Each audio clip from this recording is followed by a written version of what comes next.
Now, Governor Walz says, I knew nothing about this, man. It's news to me. And he said, in fact, I'm taking some bold steps.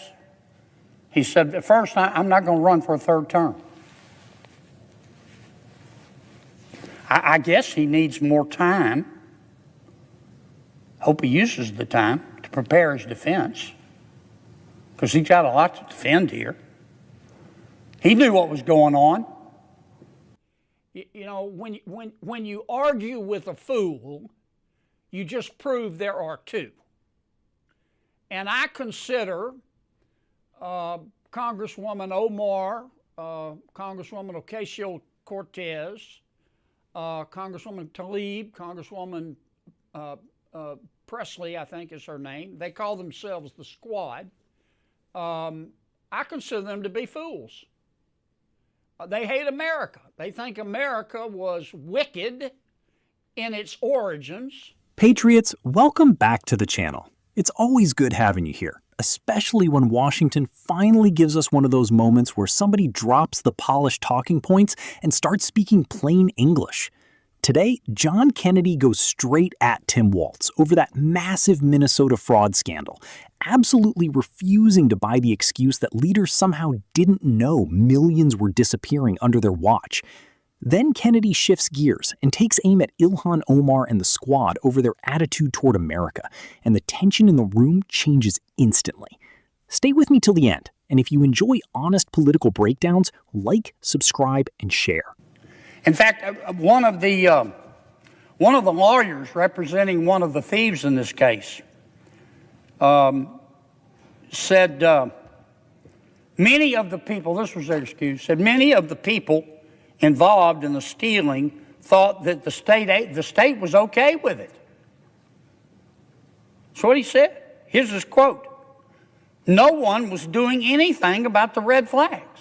Red flags were everywhere. Nobody in state government, he said, was doing anything about the red flags. It was like someone was stealing money from the cookie jar and they kept refilling it. The state knew. And at one point, Governor Walz and some of his agencies said, whoa, you know, maybe we ought to put a stop to this. And they backed off. They said no more money for a while. Well, fresh hell broke loose. You know what happened? The largest, most powerful, fictitious company, run mostly by people of Somali ancestry, sent an email to the Minnesota state government.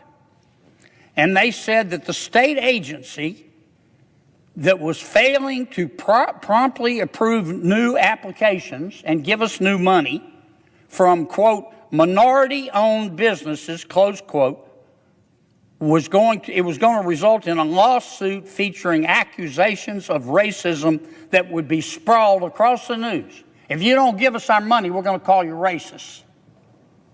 They did it. It's all come out in evidence at trial.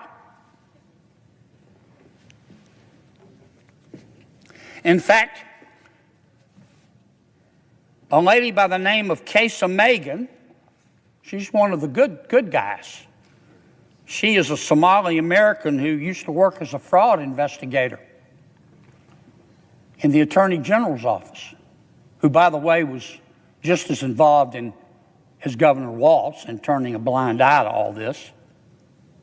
She says, and she said it in the newspaper, she said that elected officials, and particularly those who are part of the state's Democratic-led administration, were reluctant to take more assertive action in response to the allegations. Why? Here's her quote. There is a perception that forcefully tackling this issue might cause political backlash from the Somali community, which is a core voting bloc for Democrats. And she is among the few among many prominent figures in the Somali community who is speaking out against the fraud. The temperature in that room changed the second John Kennedy stopped treating this like a normal political disagreement and started talking about accountability.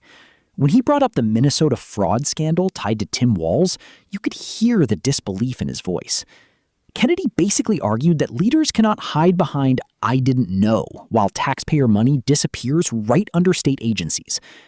Then he pivoted toward Ilhan Omar and the squad, questioning how politicians can constantly criticize America while still benefiting from the system they condemn. And whether people agree with him or not, Kennedy delivered those lines in a way that sounded less like scripted politics and more like raw frustration from voters who feel ignored. That's why moments like this explode online. People feel like Kennedy says the things career politicians usually dance around.